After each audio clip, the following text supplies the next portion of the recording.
আসসালামু আলাইকুম প্রিয় বন্ধুরা, গ্রামের মাটির পথে এক সুন্দর বিকেল। শহরের রাস্তা থেকে একটু দূরে এলেই যেন অন্য এক পৃথিবী।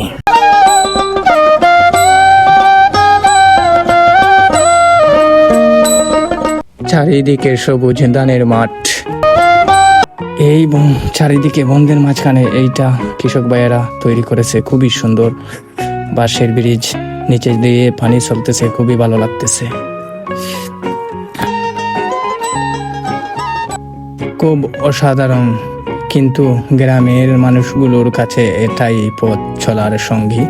খুব ভালো লাগতেছে, চারিদিকটাও নিরিবিলি। এই পথ ধরে হাঁটতে হাঁটতে মনে হলো জীবন ঠিকই এমনই হওয়া উচিত। কিছু মুহূর্ত আছে যে ঘরে বসে সবকিছু দেখা যায় না। প্রকৃতির সৌন্দর্য চারিপাশে ছড়িয়ে আছে, ঘর থেকে বের না হলে বোঝাই যেত না। সামনে কাদামাটির পথ, দুই পাশে পানি আর সবুজে ঘেরা মাঠ।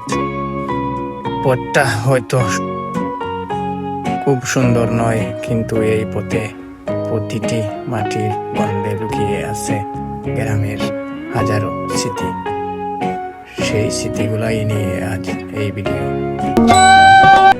প্রকৃতির কাছে আসুন, নিজের শিকড়কে মনে করুন, হয়তো দেখবেন আপনার মনের শান্তিটা এতদিন এখানেই অপেক্ষা করছিল।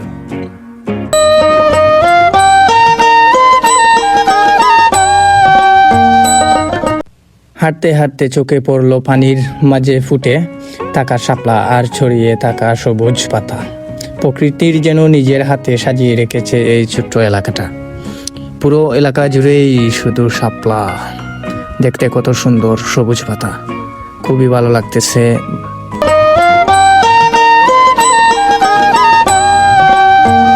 কিচ্ছু করার নেই, জুতাটা হাতে নিতেই হলো, তাই জুতাটা খুলে হাতে নিলাম। কাদা মাটিতে পা ঢুকে যাচ্ছে, তবুও হাঁটতে ভালো লাগছে।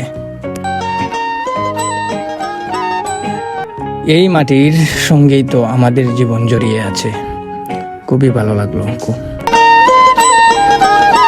কখনো পথ সহজ, কখনো কাদায় ভরা, কখনো পা পিছলে যায়, আবার কখনো সামনে এগিয়ে যাওয়ার জন্য নিজেকেই সাহস দিতে হয়। তবুও থেমে গেলে চলবে না।